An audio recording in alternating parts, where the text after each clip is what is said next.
इस क्लास में आप सीखेंगे अंग्रेज़ी पढ़ने और स्पेलिंग्स के 14 सबसे महत्वपूर्ण नियम।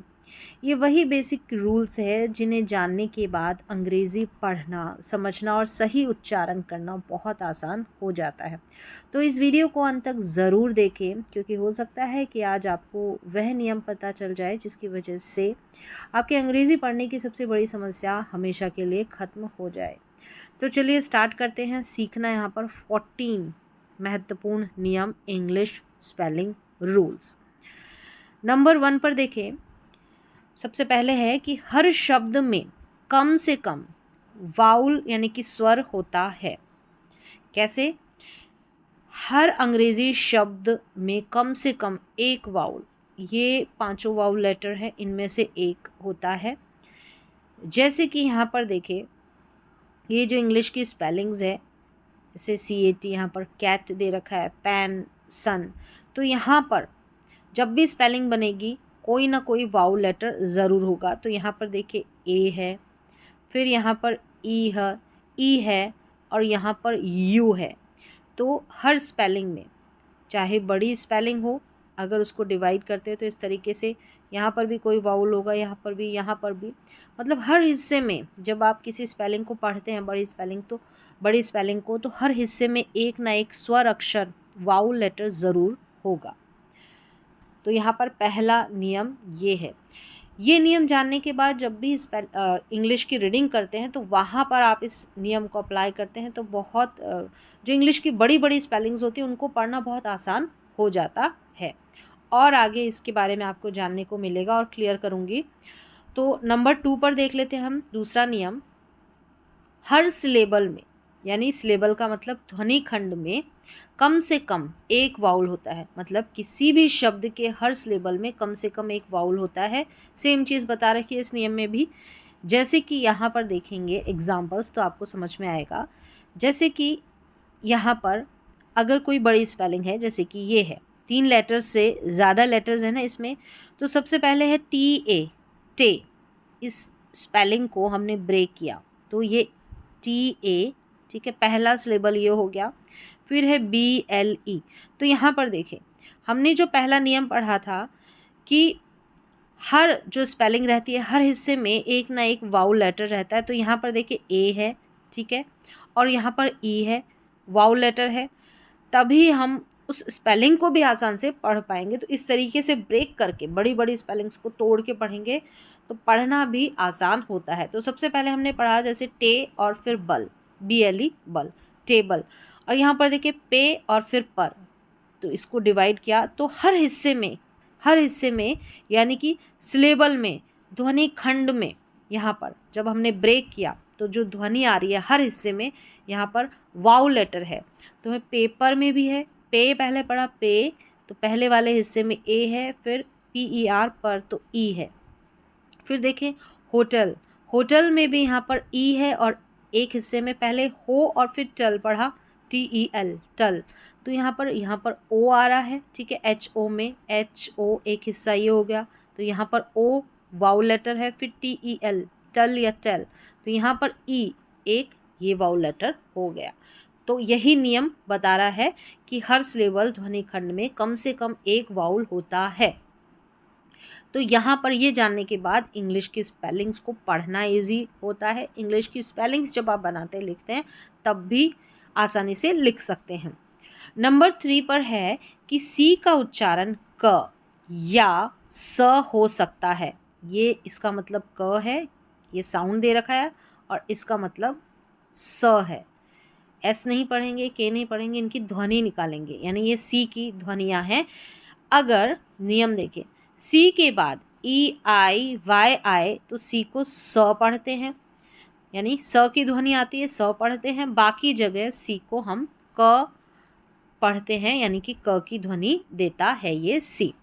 अगर EIY आ जाएगा तो C को स पढ़ देंगे, बाकी सब जगह C को क पढ़ते हैं। 2 उच्चारण है C के, तो यहाँ पर इसका नियम अप्लाई करना पड़ता है, नियम लगाना पड़ता है। तो सबसे पहले यहाँ पर C को स पढ़ा है, ये जो इस तरीके से दे रखा है इसका मतलब है स, इसकी ध्वनि बता रखी है। हम इसको S नहीं पढ़ेंगे। तो यहाँ पर देखिए CE, CI और यहाँ पर CY। तो ये तीनों के तीनों लेटर्स आ रहे हैं, या तो E, I या Y आ रहा है, तो हम C को स पढ़ेंगे। तो पढ़ा सेंट, सिटी, साइकिल। अब नेक्स्ट है C को क पढ़ने वाली स्पेलिंग्स। देखिए कैट, क्लिप, कप। बस उन 3 लेटर्स को छोड़ दो और बाकी सब जगह आप C को क पढ़ देंगे। ये है क साउंड, क।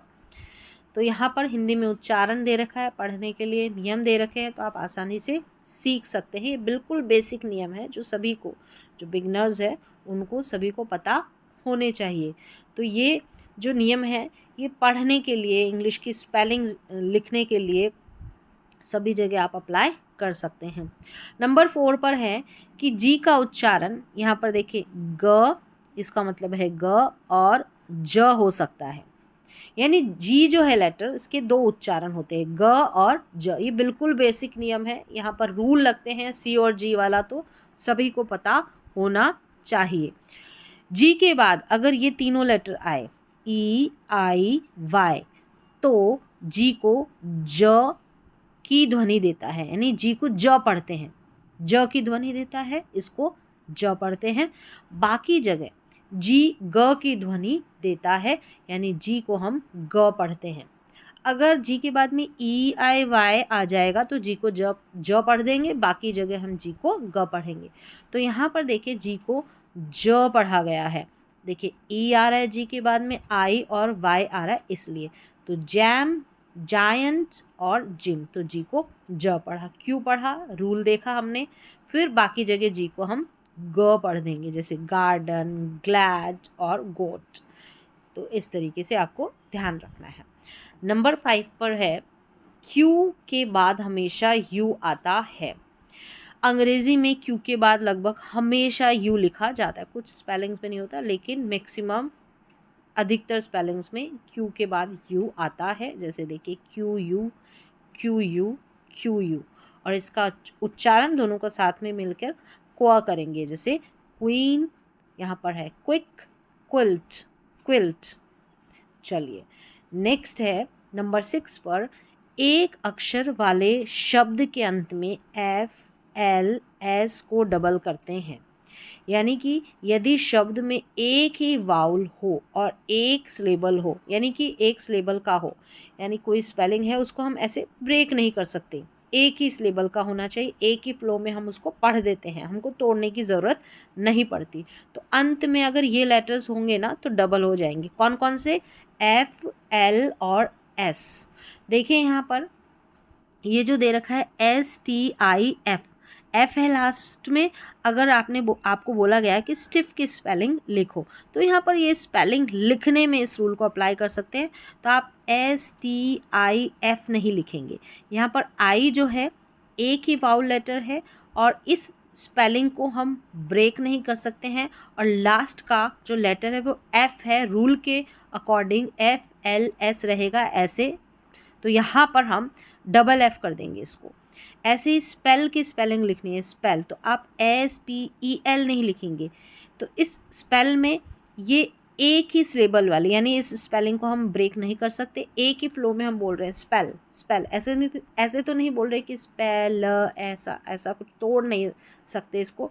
तो यहाँ पर SPL, स्पेल, यानी लास्ट का लेटर आपको पता है कि ल का साउंड आ रहा है तो एल लिखेंगे, लेकिन इस एल को आप डबल कर देंगे जैसे कि रूल में बताया गया है। ऐसे ही पास की स्पेलिंग लिखनी है तो आप लिखें, अगर बिल्कुल बिगनर है तो PAS, पास ऐसे लिख देंगे, नहीं। अब यहाँ पर इस स्पेलिंग को एक ही फ्लो में बोल रहे हैं, इसको तोड़ नहीं सकते, और लास्ट का लेटर S है तो इसको डबल कर देंगे। तो ये जो नियम है स्पेलिंग को लिखने के लिए बहुत ही ज़रूरी है। चलिए नेक्स्ट है नंबर 7, शब्द के अंत में क, ये है क, इसको के नहीं पढ़ेंगे, ध्वनि है ना, साउंड है, तो साउंड इस तरीके से इंग्लिश में रिप्रेजेंट किया जाता है, लिखा जाता है ऐसे। अगर हिंदी में ऐसे करके लिख दे तो क की ध्वनि के लिए CK या यहाँ पर के का प्रयोग होता है, यानी कि लिखते हैं सी के, क की ध्वनि के शब्द के अंत में। जैसे कि यहाँ पर और देख ले इसको कि शॉर्ट वाउल के बाद सी के आता है, बाकी स्थितियों में के आता है। मतलब शॉर्ट वाउल रहता है ना, शॉर्ट वाउल जब पढ़ते हैं तो ये जो रूल है इसको स्पेलिंग्स को लिखते वक्त आप अप्लाई कर सकते हैं, मिस्टेक नहीं करेंगे।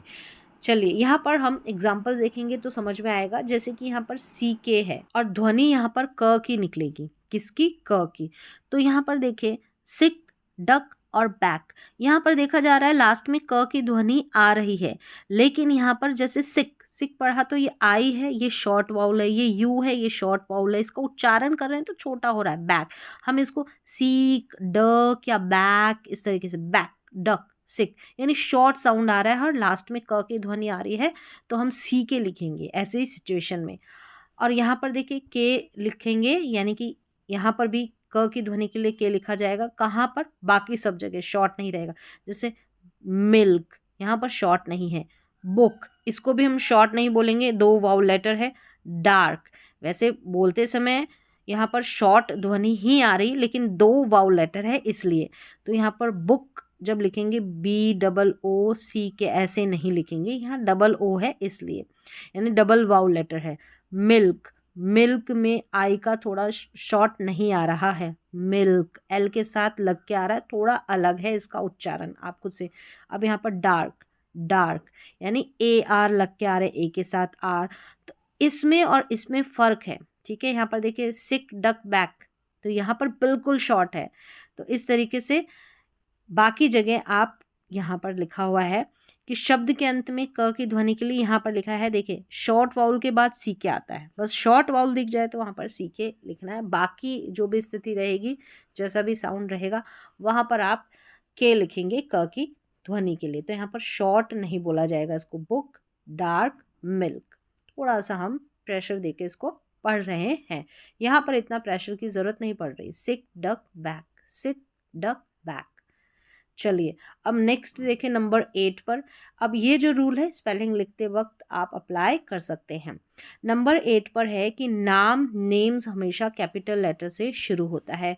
व्यक्ति, शहर, देश आदि का नाम का जो पहला लेटर रहता है, पहला अक्षर रहता है, वो कैपिटल होगा। जैसे कि राम, इंडिया, जयपुर। तो यहाँ पर हम RIJ, यहाँ पर इनको, ये व्यक्ति का नाम है, ये हमारे देश का नाम है, ये शहर का नाम है, तो यहाँ पर हम पहला लेटर जो है कैपिटल लिखेंगे।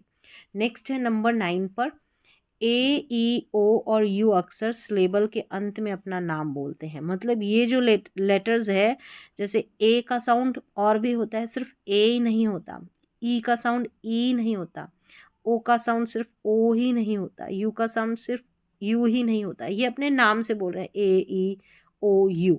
अगर ये अंत में रहेंगे, सिलेबल के अंत में रहेंगे, सिलेबल के अंत में, सिलेबल का अंत का मतलब ये नहीं कि स्पेलिंग के लास्ट में, हम जब स्पेलिंग को ब्रेक करते हैं तो इस सिलेबल के यहाँ लास्ट में, अब इस सिलेबल को ब्रेक किया तो यहाँ लास्ट में, इस तरीके से। जब AEOU किसी सिलेबल के अंत में आते हैं तो वे अक्सर अपनी अल्फ़ाबेट साउंड से बोले जाते हैं। अल्फ़ाबेट साउंड, जैसे ए को ए पढ़ा, EOU, ये वाला साउंड। एग्जाम्पल्स देखें यहाँ पर, जैसे ए है, ठीक है, एप्रन बोलेंगे इसको, एप्रन। ए जो है अपना अल्फ़ाबेट साउंड से जाना जाएगा, यानी यहाँ पर देखा जाए तो सिलेबल के अंत में, अब मैंने बताया सिलेबल के अंत में, जैसे इस एप्रन, ये एप्रन है, ए पढ़ेंगे इसको, ए हो गया पहला सिलेबल और फिर PRON हो गया प्रन, तो एप्रन। तो यहाँ पर ए को अल्फ़ाबेट साउंड से बोला जाएगा और ये तो एक ही सिलेबल की स्पेलिंग्स है, यानी इसको तो हम ब्रेक कर ही नहीं सकते। तो यहाँ पर है मी और ये है गो, मी और गो। चलिए अब नेक्स्ट है नंबर 10 पर कि अंग्रेजी शब्द वी या जे पर समाप्त नहीं होती। यानी कि सामान्यतः अंग्रेजी शब्द वी या जे पर समाप्त नहीं होते, इनके बाद साइलेंट ई लगाया जाता है। यानी कि कोई भी स्पेलिंग वी और जे पर एंड नहीं होती। स्पेलिंग से बेहतर तरीके से समझ में आएगा। जैसे यहाँ पर देखिए, अभी हमको हैव की स्पेलिंग लिखनी है तो आप HAV नहीं लिख सकते, आपको लास्ट में ई लगाना होगा, ये नियम बोलता है। अब गिव की स्पेलिंग लिखनी है तो आप GIV लिखते नहीं, वी से एंड नहीं होगी इसलिए हमने ई लगाया। अब जज की स्पेलिंग लिखनी है तो आप JU और फिर ज के लिए जे लिख दिया, तो यहाँ पर इस जे पर एंड नहीं होगी, हम इस ज साउंड के लिए DGE लिखेंगे। तो यहाँ पर सभी में दिखा कि वी और ज यानी जे पर हम एंड नहीं कर सकते, वी या जे पर समाप्त नहीं कर सकते। तो यहाँ पर ज साउंड के लिए आप लास्ट में DGE लिखेंगे। तो हैव, गिव और जज में सेम यही रूल अप्लाई हो रहा है। नंबर 11 पर देखेंगे कि कॉन्ट्रैक्शंस में एपोस्ट्रॉफी का प्रयोग होता है। दो शब्दों को छोटा करने के लिए कुछ अक्षरों की जगह एपोस्ट्रॉफी लगाई जाती है, यानी कि स्पेलिंग्स को शॉर्ट करने के लिए। ठीक है, कॉन्ट्रैक्शन होता है, उसको शॉर्ट करने के लिए स्पेलिंग्स को हम एपोस्ट्रॉफी लगाते हैं। ये आपने पढ़ा होगा इंग्लिश ग्रामर में, जैसे कि आयव पढ़ते हैं, आई और हैव को शॉर्ट लिखा, तो यहाँ हैव के लिए VE लिखा है। ठीक है, यहाँ पर इसको छोटा कर दिया। अब डोंट यानी डू और नॉट को जब छोटा किया तो डोंट लिख दिया, अपोस्ट्रोफी लगाया, ऊपर की जो कॉमा है शीज यानी शी और इज को शॉर्ट यानी इसका कॉन्ट्रैक्टेड रूप लिखा तो शीज हो गया, शी और इज का शीज। तो ये ग्रामर में आपने पढ़ा होगा। चलिए नेक्स्ट नंबर 12 पर है कि आई और ओ दो कॉन्सोनेंट से पहले अपना नाम बोल सकते हैं, यानी कि आई और ओ की ध्वनि दे सकता है जब उनके बाद दो कॉन्सोनेंट हो, यानी लेटर आई और ओ अपनी ही ध्वनि दे सकता है जो इनकी अपनी ध्वनि है अल्फ़ाबेट वाली आई ओ, क्योंकि आई को हम सिर्फ आई पढ़ते हैं ऐसा नहीं होता ना, आई को हम ई भी पढ़ते हैं, ओ को हम सिर्फ ओ ही पढ़ते हैं ऐसा नहीं है, ओ को अ भी पढ़ते हैं, कई बार अ साउंड भी आ जाता है, आई का भी अ साउंड आ जाता है, तो इस तरीके से। लेकिन इनके बाद में जब दो कॉन्सोनेंट्स हो ना तो यहाँ पर इनकी ही जो अल्फ़ाबेट साउंड है वही हम बोलेंगे। जैसे देखें आई के बाद में यहाँ पर ND है तो आई को आई पढ़ेंगे, इसको किंड फिंड या मिंड नहीं, काइंड फाइंड माइंड। तो ये प्रोनाउंसिएशन में यानी इंग्लिश को जब पढ़ेंगे इंग्लिश के वर्ड्स को तो वहाँ पर ये रूल आप अप्लाई कर सकते हैं। अब यहाँ पर इसको देखिए, इस ओ के बाद में LD ओ के बाद में ST, दो कॉन्सोनेंट्स है तो ओ को हम ओ ही पढ़ेंगे, सोल्ड कोल्ड मोस्ट, तो यहाँ पर ओ को ओ ही पढ़ा जाएगा। तो ये रूल आप अप्लाई कर सकते हैं जब इंग्लिश रीडिंग करें, स्पेलिंग्स को जब आप पढ़ें। चलिए अब नेक्स्ट है नंबर 13 पर, शॉर्ट वाउल के बाद ज, ये क्या है ज यानी ध्वनि है, साउंड है, ध्वनि के बाद के लिए DGE लिखा जाता है। यहाँ पर देखिए शॉर्ट वाउल के बाद ज की ध्वनि को DGE से लिखा जाता है, यानी जैसे ज की ध्वनि आ जाए कहीं आप जे लिख दें, नहीं जे नहीं लिखना है आपको, इसके लिए DGE लिखना है शॉर्ट वाउल के बाद। जैसे यहाँ पर देखिए ये उच्चारण दे रखा है, इसको पढ़ लें अगर नहीं पढ़ना आता तो, एज ब्रिज और बैज। तो यहाँ पर एज दे रखा है ए, यानी ये ई का शॉर्ट साउंड है, ब्रिज ब्री आई, ये जो आई है इसका शॉर्ट साउंड है ई। फिर यहाँ पर बेज, ए का ए करके शॉर्ट साउंड है, यानी कि हम इसको खींच के हम प्रोनाउंस नहीं कर रहे हैं, और लास्ट में ज आ रहा है साउंड ज, तो उस ज के लिए जे नहीं लिखेंगे, DGE लिखेंगे, यहाँ पर दे रखा है ऐसे, ये ख्याल रखना है। तो इंग्लिश की स्पेलिंग्स को लिखते वक्त ये वाला रूल आप अप्लाई कर सकते हैं, इसे सही स्पेलिंग लिख सकते हैं। ये ऑलरेडी आपको पता होगा, बिल्कुल बेसिक रूल है कि स्थानों प्लेसेस के नाम कैपिटल लेटर से शुरू होते हैं, यानी कि शहर राज्य देश आदि के नाम का पहला अक्षर हमेशा कैपिटल होता है, तो ये आपको पता होना चाहिए। जैसे फ्लोरिडा, ये यहाँ पर देश का नाम है, इंडिया यहाँ पर हो गया, जयपुर शहर का नाम है। ठीक है, तो इस तरीके से FIJ इनको हम कैपिटल ही लिखेंगे। तो यहाँ पर टोटल बेसिक 14 रूल्स बताएं, बिल्कुल बेसिक है ये, आप रीडिंग और इंग्लिश की रीडिंग और राइटिंग यानी कि इंग्लिश की स्पेलिंग्स लिखते वक्त अप्लाई कर सकते हैं। ये 14 बेसिक रूल्स बहुत ही महत्वपूर्ण है, इंपॉर्टेंट, ये सभी को पता होने चाहिए। तो आज की क्लास में बस इतना ही, मिलते हैं अगली क्लास में।